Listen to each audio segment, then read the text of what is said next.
Hi, I'm Dave Siddon, Executive Director here at Wildlife Images. I'm in our commissary, basically, or where we prepare the diets with Billy, one of our board members and volunteers.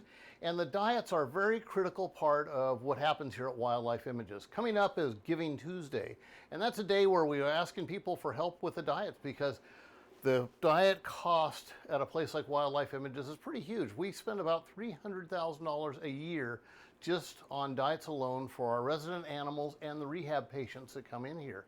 In fact, for example, Cody, or Yak, I'm sorry, our grizzly bear takes about 14 pounds of food a day on average. And Billy can give you some idea what goes into that diet. Yeah, well, first off, animal welfare is the most important thing at Wildlife Images. So a big part of that is their diet. And our veterinarian, our executive director, our animal services staff all work together to make sure that our animals get the best diet possible. For Yak, she gets a lot of food. So she gets a couple of things of kibble. She gets fruit. She gets one of her favorites, tomatoes. Sweet potatoes are always popular. She gets more fruit of strawberries and, of course, meat. She loves chicken, she loves steak, she loves salmon the most. We don't always have salmon, so she gets supplements of fish oil. She gets this amount of food about twice a day.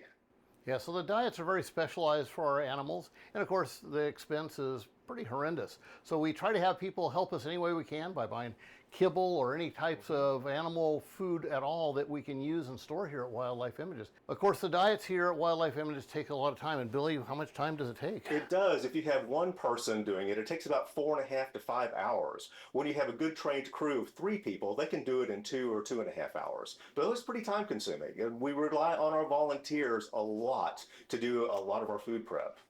So if you'd like more information about Wildlife Images, how to become a donor, how to give us on Giving Tuesday, you can log on to our website at wildlifeimages.org. And right there you can get all the information necessary on how to give, how to become a volunteer, and maybe help put us in your estate planning, something like that. So we'll look forward to seeing you again next time on another episode of Walking the Wild Side. Right, Billy? That's right. Thanks, Dave. Certainly.